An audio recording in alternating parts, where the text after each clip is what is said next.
A quick warning before we begin. This episode contains very strong and offensive language. Unless otherwise stated, all emails are read from originals sent to Hannah.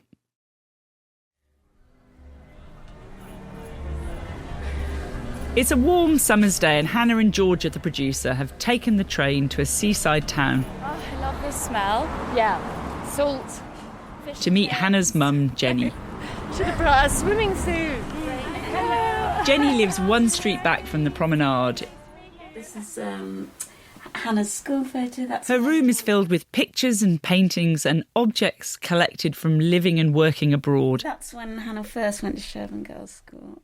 It was her mum's job as a teacher that enabled Hannah to travel and why she got that place at an expensive private school. I used to wear so much eye makeup.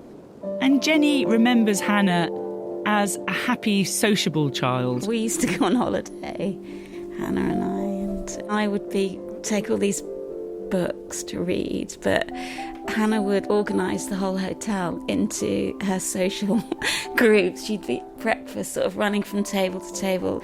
So by the time the evening came, I had all these social invites that you'd constructed. Jenny tells us Hannah was much the same throughout school and university. Hannah was happy, carefree. I remember Hannah from 7 years old and she was just always just very happy, very sunny, really sociable. Loads of friends, just very outgoing. But things changed in Hannah's 20s. Though at the time, just as she did with me and her dad, Hannah told her mum only the minimum. She was being harassed online.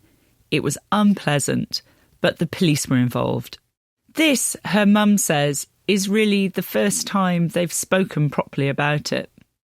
I was aware of the police involvement, and all I remember of that time is nothing seemed to happen. It just went on and on and on and on and on to no avail.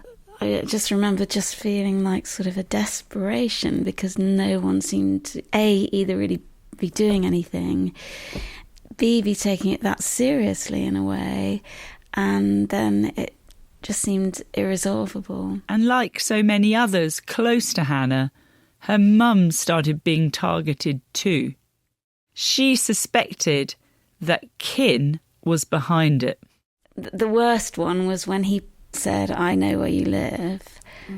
That was when I went to the police, and the police woman that I spoke to said, "Well, there's nothing you can do, just block him." That was quite upsetting because I didn't know what to do.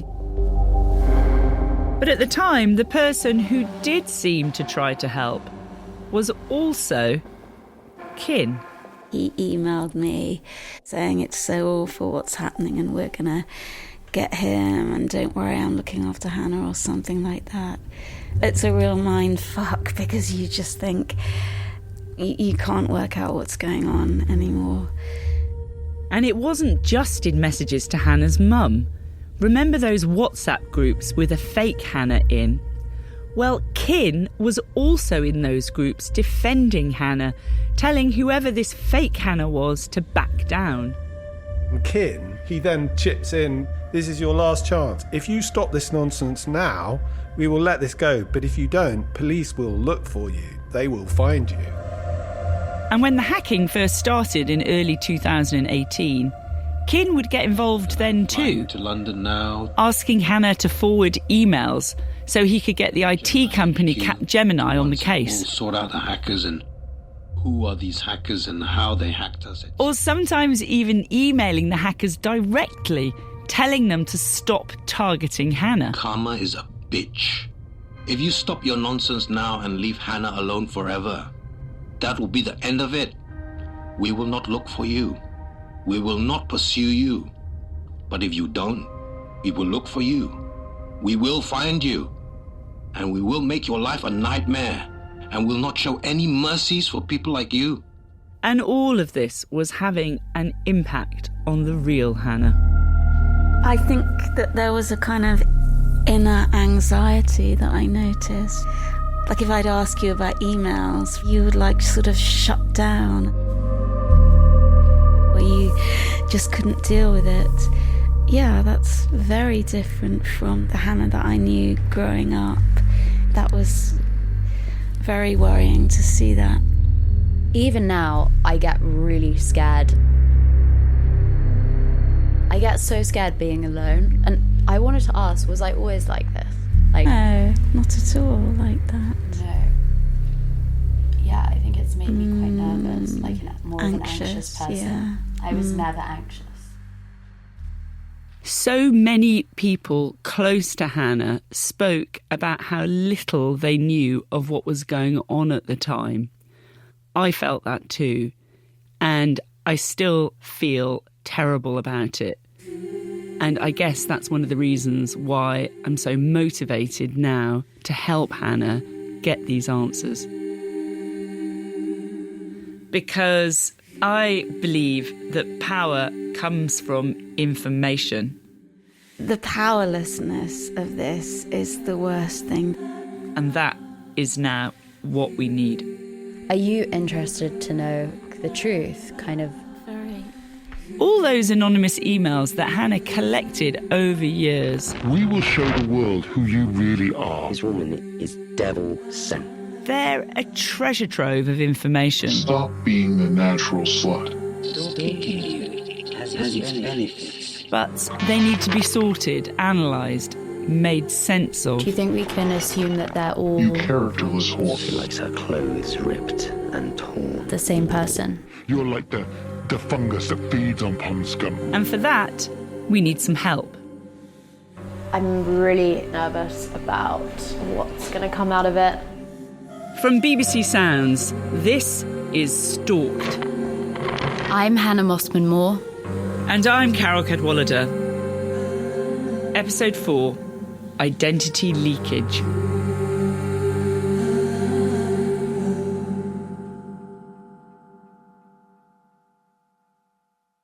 I think it is a moment for us to pause and really think about what we're doing here. Before we go any further with this, there are some considerations, because we want to find out who's behind this, who's been doing this to you, but we've got to do this really mindfully and really carefully.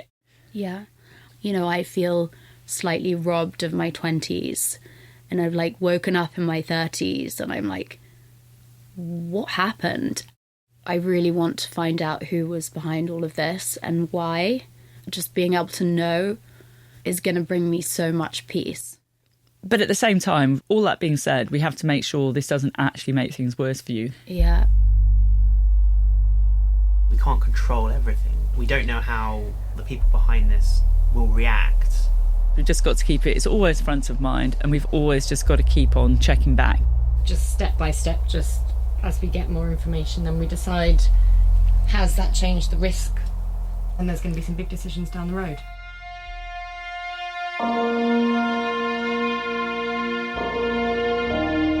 For now, though, we want answers.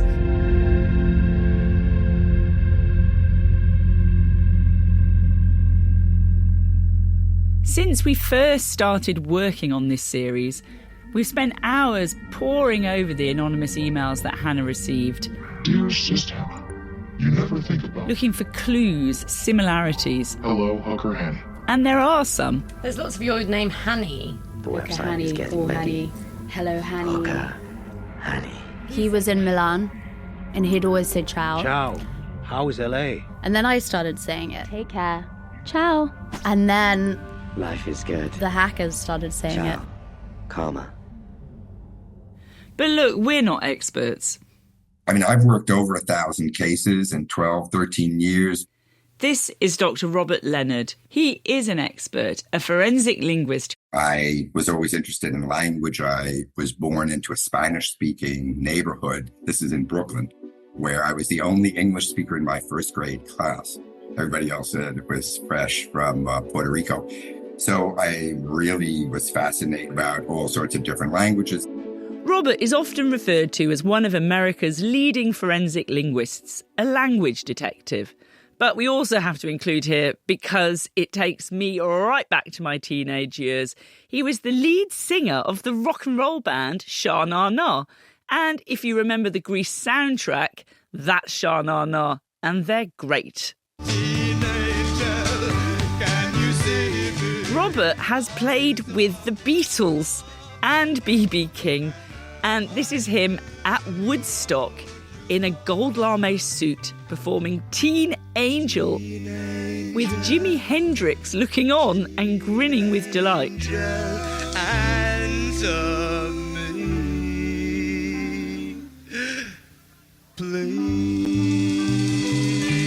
But apparently rock and roll isn't as fun as languages. So Robert switched careers and ended up landing a job as Professor of Linguistics at Columbia University. And it was there that he got an unexpected visit. One day, the Pennsylvania State Police came and said, Dr. Leonard, we have these 2 letters. Would you care to look at them? And I said, okay, sure. Whatever you can tell us about whoever might have written these 2 letters. And on the surface, they looked very, very different. One was a threatening letter, and one confessed to having killed this poor woman.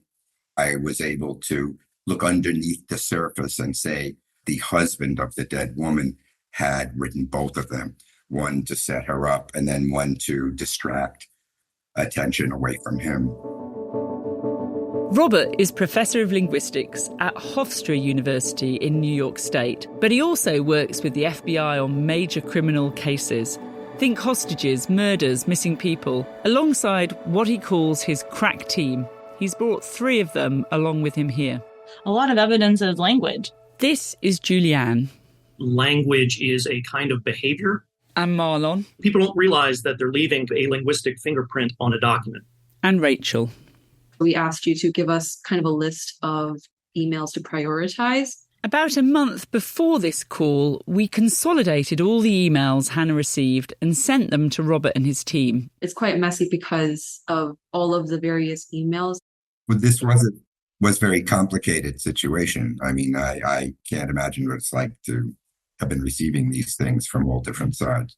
They've compiled all of the emails into the most organised spreadsheet I've ever seen. They have what they call the K data set. These are the emails we know are written by kin. K data sets or known data sets, which are documents of, known undisputed writing. And then there's the Q data set for question, where we don't know the email's author. It's something sent anonymously. Sometimes it's things that, for whatever reason, it's disputed as to whether, the person who purported to write it is actually the author. So that's why we refer to that as the questioned data set. We can't identify someone in the same way that fingerprinting and DNA can't just pluck a person off the face of the planet with absolute certainty and say, here you go. What we can do is exclude someone or fail to exclude someone. There are perhaps other persons in the world who might generate the features found in both the questioned and the known documents. This comports with other non-linguistic evidence about means, motive, and opportunity, if indeed, the person is a viable candidate. The team starts by comparing Kin's writing to the anonymous online reputation management emails, the ones Hannah received in 2018 while she was living in London. Dear Miss Mossman-Moore, we will now take control of your online reputation. And immediately they spot a number of similarities in the anonymous Q doc and the known K emails. Hey, this is just to email contact you. Just to. My mobile is out. Buckle up. Grammar and linguistics are about to meet true crime. Taking advice. Here is interests, the plural of interest, and it should be in this. This is of interest. It's not, and it's not. Let me know if this is of interest. Unfortunately, you have failed to respond to my requests in a constructive manner, and unfortunately, you have failed to respond to our payment requests in a constructive manner. And then on the left, I am writing now to put you on notice that if I don't receive your proposal within 24 hours, and then shall without further reference to you, we shall without further reference to you. So one must ask oneself, what are the odds on 2 random people just happening to write around 30 words identically or almost identically? humans are actually very bad at remembering exact language. So it really drives the odds up. Especially unusual sentences like those in these emails. In linguistics, there's a word for these. Yeah, and these are what we refer to as engrams, like strings of words. If both of these were fairy tales and they both started with once upon a time in a kingdom far, far away, well, that's a very long string of words, but that's not that interesting because as a genre, you sort of expect these things to overlap. Something like this, it's just unrealistic to imagine that two people spontaneously wrote these exact same things. You have to imagine that the one that came later had access to the former. Now, this is a bit complicated because on several occasions, including around the time some of the emails above were sent, Kin claimed his account had been hacked and he'd lost access to it. I think that Kin's argument would be, oh, all of my accounts were hacked. None of this was me. And then the competing hypothesis is whoever hacked all of that know how to analyze his K and the known documents, even features that are not obvious to lay people. But we have many, many more miles before we sleep. Be very careful from Hannah Mossman Moore. And it's the same for the sexually violent and explicit emails Hannah and her then partner Dylan were receiving in Sri Lanka. Consecutive questions in the queue, endless examples of consecutive questions. Do you prefer hooker, Hanny, or whore Hanny? There's a nice view there. What skyline do you see? Copula tense and number non-agreement again. I don't know what that means. We're aware that this might be getting a bit confusing. It is for us too. I think I know what that means. Go on. I think it's like if you said a weeks or a days or some desk. I don't know. I don't know what a copula is. Carole? We could Google it. Examples of copular verbs include to be, appear, become, look, smell, taste. So instead of like he becomes agitated, it's something like he become agitated. Okay. Cool. Top of the class, Georgia. Well done. For once. You can go to forensic linguist school. Meanwhile, Robert's still finding similarities between Kin's writing and the anonymous emails Hannah was receiving in Sri Lanka. Determine or omission again. Of your chilling pose from retreat. I picked her up first time from college. Copula tense and number non-agreement again. Any assistances would be tremendously appreciated. The police doesn't bother us in the queue. Police doesn't bother us. She get gifts. She get gifts. Have you left Sri Lanka or just hiding from me? And British English features. Again, a juror, so to speak, might say, oh, gee, I do that sometimes too. Yes, but sit tight and you'll see feature after feature after feature, and they're consistent.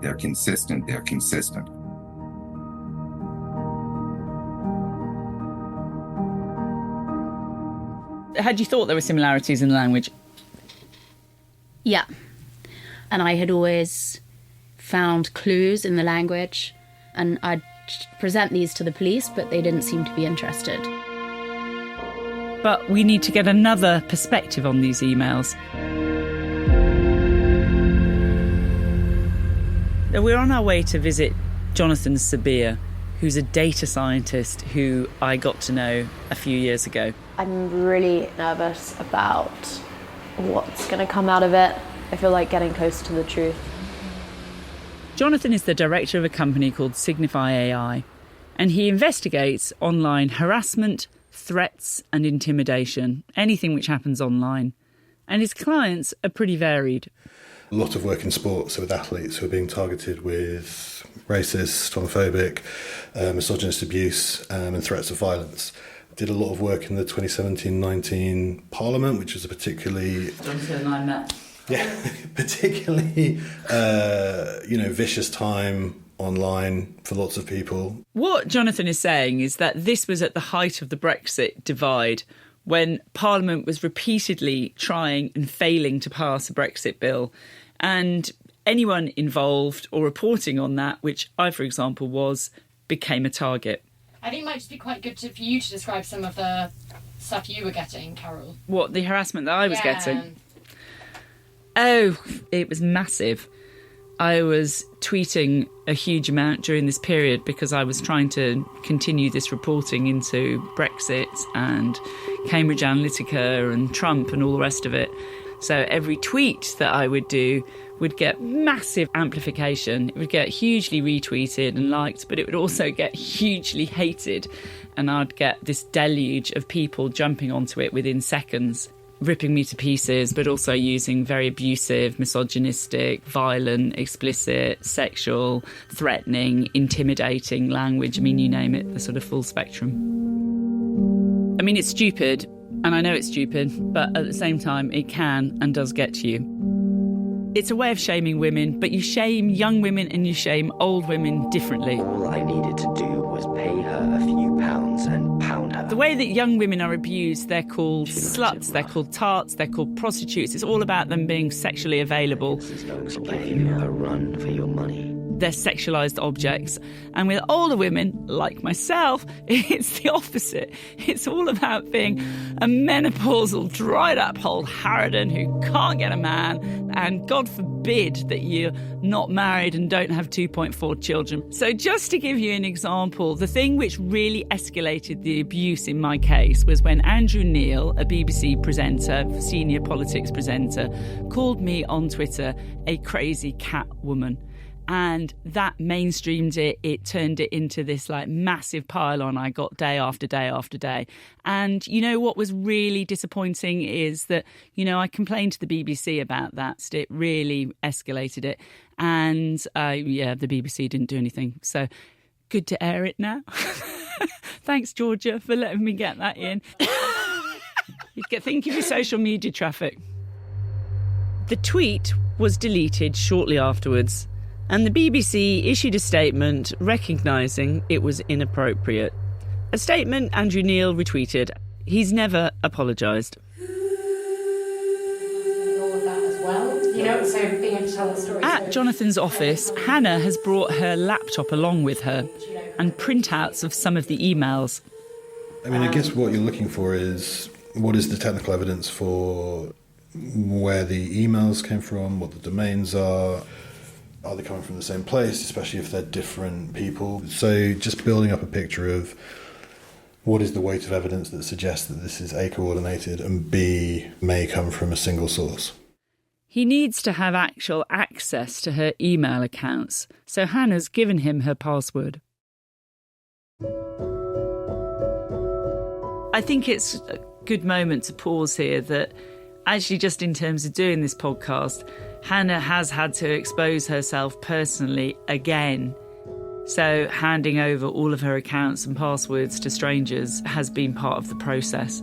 And although she's handled it really well, I think that it has been a pretty big deal. Yeah, there's parts where hearing those words about me, calling me a hooker, a whore, a prostitute, when I hear professionals on our calls repeat those words, I feel embarrassed. All I needed to do was pay her a few pounds and pound her. Even though it's made up. Well, and also it was intended to shame you. That was literally the intention of it.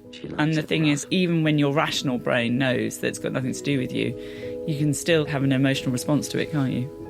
Later, you should not regret that you did not even get to fuck her. There's always a certain way you want to be presented, and in a way, this isn't it. This is really embarrassing stuff. And you can't say, like, look at this email and this email. You have to hand over everything. You can't pick and choose. I think it's been really hard. Like, I'm just standing up for my Instagram. By standing up for her Instagram, Hannah means this shiny, glossy image. In fact, it's interesting hearing Hannah say this, as I often think of her Instagram account, which even when this was happening, presented this image, which I know wasn't actually true. Carole's so happy this is included. We speak about this like on a daily basis. Carole's like, oh yeah, well, your Instagram's just posy. I defend it. Well, I'm just like, millennials have got a problem because they're always just faking it. Basically, I really annoy you by saying Gen Z are much cooler because they don't try as hard. It's not true, though. It kind of is. No, that's just not true. She gets really cross. Basically, you can really, like, wind Hannah up by just talking about how, like, it's just fake.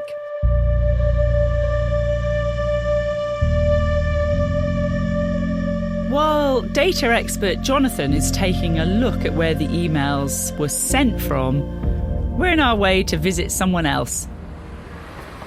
Hello, we're just outside, I think.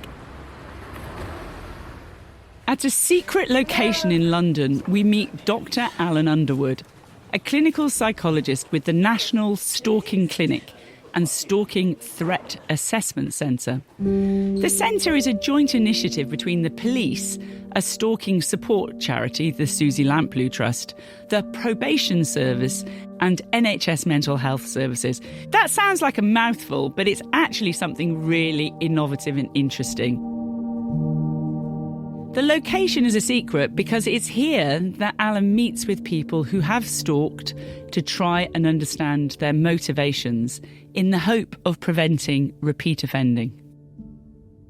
Cyber stalking is stalking, right? Yeah, absolutely, and it's stalking, but the medium is online. And cyber stalking itself is a really, from my perspective, and this is probably my personal view, is quite unhelpful because it's not seen as in person often, it's seen as less harmful. So there may be a lower risk of violence potentially, not always, but the psychological harm gets missed. So this sense that, it's just a bit of, like Instagram stalking or whatever that thing maybe, it downplays the impact of it. When we had letters being sent, we don't have Royal Mail-based stalking. A few weeks before this meeting, we dropped around printouts of all of Hannah's emails. He's been looking through them. Do you think that we can assume that all of these different personas, so premium escorts, online reputation management, do you think we can assume that they're all the same person? Yeah, I think having read it and looked at my senses, they are probably, I would think, most likely him. As different ways to try and get your attention, to perhaps manage his emotional state. It's something that is not uncommon to see. We've certainly seen cases where individuals have pretended to be friends, family, employers, to try and elicit that kind of response. It would be my sort of hypothesis that perhaps it's more than likely than not that him engaging in that behaviour is another way to try and elicit a response from you or maintain that sense of connection. I hate to say this because I don't want to admit that it ever worked, but it did sometimes because I was under so much stress from these hackers and he was like, I can help. He said, call me, I've got the answer. I'm working with Capgemini. And I fell for it and I called him and then he just wanted to have a chat. And so it worked then.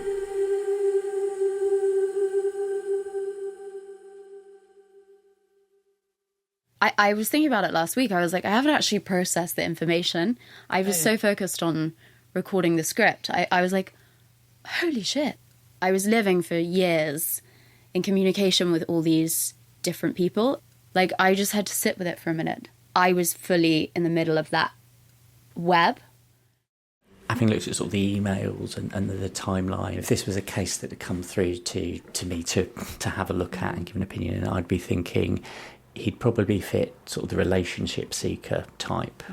And I think quite possibly an intimacy seeker. With groups of intimacy seekers, the thought about this kind of hoped for or fantasised relationship becomes the substitute for an actual relationship.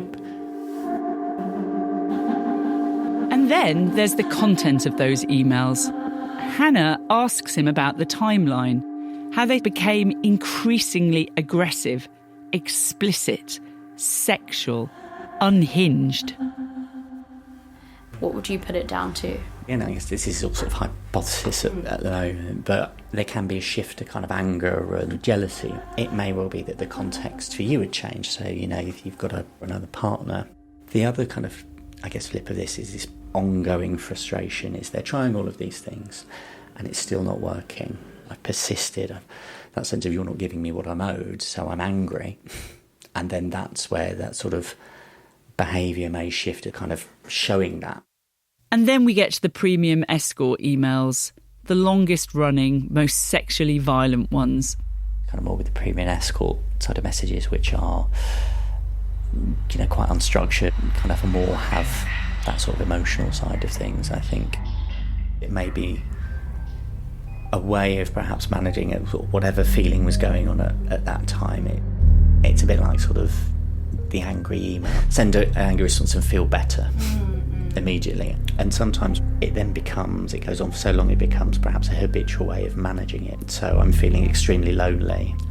I then send this message, I get a sense of temporary relief that I've got a sense of connection, or it makes me feel better than I was feeling. So, but what about the other option, that it's somebody else? If it was another person sending the anonymous messages to Hannah, how would they have accessed all this information about her? And why would they be doing so? Just go back. You're in your mid-20s. Yeah. Some friends have fallen by the wayside. You've had a few relationships. Could there have been somebody else? Obviously, I've spent hours and hours over years thinking about this. No one. I was about to say, is there anybody who is jealous of your success? But I mean, you were struggling. There was nothing to be jealous of. But yeah, I guess you did project on your Instagram. You're always sort of like looking like a glamorous jet setter. Could there have been people who were jealous of that? I mean, I really don't think so. And then there's the specificity of the information about Hannah in the anonymous messages. The fact it contained personal, private stuff. Is there anybody else who could have had access to that kind of information? I was very isolated during that time. I really wasn't talking to many people, and I wasn't sharing this information. My only theory, and I've thought about this at length, is that there was a team of hackers, professionals. And I did believe that for a while. The same ones who were hacking Kin.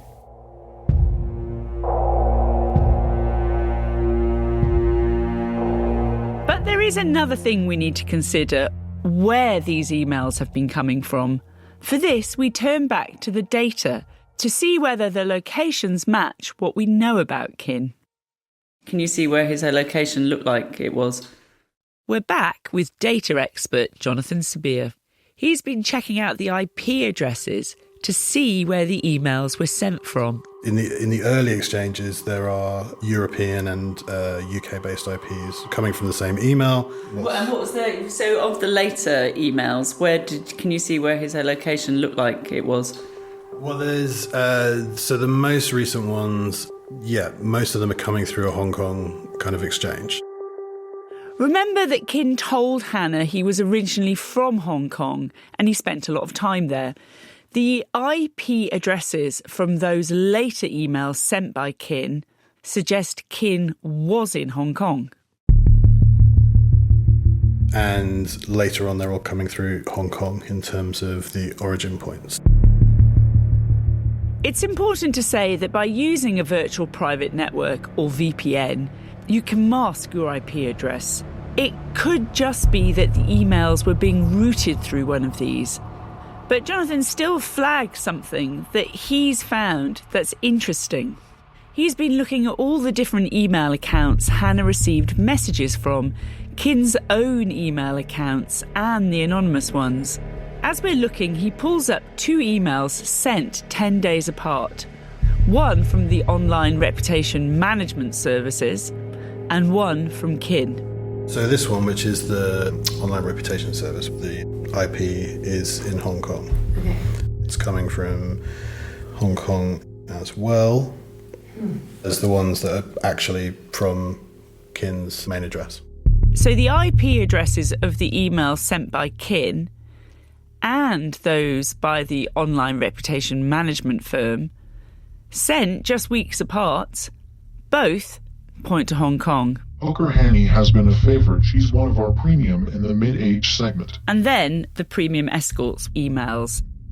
Premium Escorts was set up with an Indian-based email provider, and the IPs for all those emails move, but they are all in areas of northern India, which I found quite interesting. It's interesting because it opens up a new possibility. India has a booming industry in all sorts of high-tech dark arts, hackers for hire, online influence operations. Originally, it's the kind of activities that were the preserve of nation-states. Russia was one of the first countries to realise it could influence politics and public sentiment by deploying armies of trolls to spread lies across the internet. But these days, it's a big commercial business. And these kind of services are 10 a penny. There are multiple places on the internet where you can just go and commission people to write stuff and send it to any particular email address. Jonathan points out that the premium escorts emails were coming from an address associated with an Indian company. Although it would be unusual, it could just be that all the emails were routed through Indian servers, rather than them actually being sent from someone physically there. But when we asked Jonathan to sum up what he's found, the specificity of the information means that I think he or somebody close to him who has knowledge of the connection that you had was feeding information into those emails. This is Hannah. These are key details about her that you should feature in these emails. It's just a question of whether or not it was actually him at the keyboard or whether or not he got someone to send it for him. You can't tell at the moment from the data that's there. I think it's irrefutable that it is part of a campaign against you. But there's still one place we need to check in with. That forensic linguist. We've got, feels once very we finish this, vital. we can get To us, the content of these premium escorts emails are what looked the least like Kin's. Bizarre rants, spelling errors, peppered with expletives and symbols. Consecutive questions, a feature that we continued to see. But we were about to be in for a surprise. Where are you having drinks on Wimpole Street? How is it? How's London? How is the weather? And then, how was the experience with our referred client last night? Was he gentle? Did he pay you the right amount? Did he tip you after? Did he pay at the right time? Non-standard question syntax, no reason to go to city with drunken bankers. Using your white skin to suck on poor men, exploiting them and flexing, fleecing their women. It's a very strong pattern, it feels. And if this were the only feature, we wouldn't make them, but it's layers, it's pattern. Hope you back to your normal self. Auxiliary verb omission. More men wanting to pee on you. Copula omission. What time are you back Saturday? The R is not there. And then the Q. They're too much piss to drink for you. You bitch. This is really interesting, this one, because the question was whether or not this had been outsourced. So this is quite interesting that there's similarity. Well, and it's not just that there's similarity between the Q and the K. You guys probably recognize all of these features from previous comparisons to other Q. This pattern exactly we've seen in those other characters. These linguistic features aren't just the same across the known kin emails and the Q anonymous emails, but between the different anonymous emails, the Q and the Q. We've seen them time and time again. Robert, so you've gone through the whole document now and these multiple examples through multiple characters.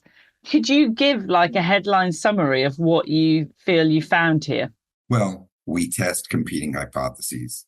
That's how science progresses, and that's how scientific inquiry progresses.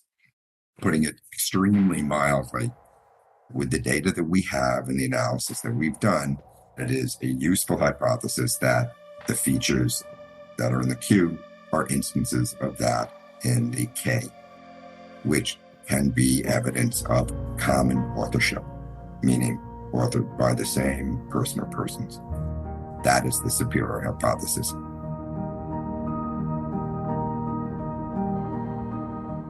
I think what I find really fascinating about that, and what, here is somebody who apparently seems to have been trying to impersonate other people, but however hard you try, that actually there's a sort of essential self almost which leaks out in these different situations. What it's called in the literature is identity leakage. You'd like everybody on the internet to know this, which is if you are anonymously posting shit in a forum, well, actually, chum, you may not be anonymous, that there's a way of identifying who you are. Nobody's anonymous on the internet, so don't act like a dick.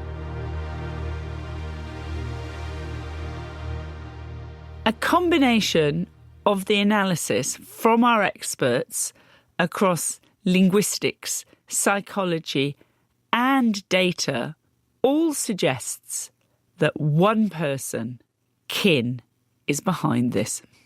It's something he strongly denies.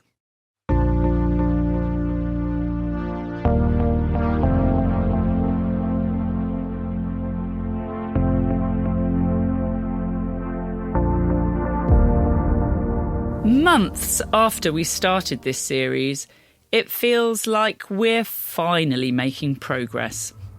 As we stop for a coffee after speaking to the forensic linguists, we're feeling kind of buoyed.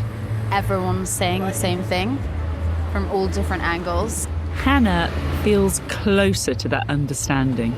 It makes me feel a little bit safer and a little bit more powerful. I'm just glad to hear that he's in Hong Kong. And I feel quite relieved that the IP addresses of more recent emails suggest Kin was on another continent. I think that's the best news, in a way. It's seemingly less complex than it first appeared to be. If only. Little did we know then that this story would be much more complicated than it first appeared. Although it looked like the anonymous emails were sent by Kin, Jonathan noticed something else. Can we just take as read when somebody says they're in Hong Kong? I'm getting bored on the island. Paris and says they're in the UK. Is that where the data says they actually are? Crazy Milano friend. I decided to fly to Puglia tomorrow. My suspicion at the moment is that there's a lot of fantasy. Well, yeah. Not everything about Kin Hey.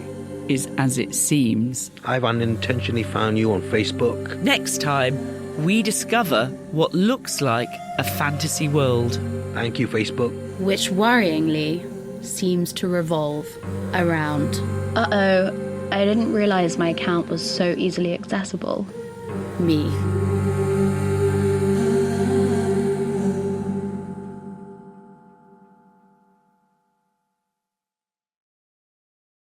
If you have information that you think might help with our investigation, you can email stalked@bbc.co.uk. Thanks to listeners Tony and Helen, who both emailed to point out that the weird pond scum insult in one of the emails Hannah received... Like the fungus that feeds on pond scum. No, actually is from the Julia Roberts film, My Best Friend's Wedding. Cruds up the fungus that feeds on the pond scum. If you've been affected by any of the issues in this series, please contact support organisations in your own country.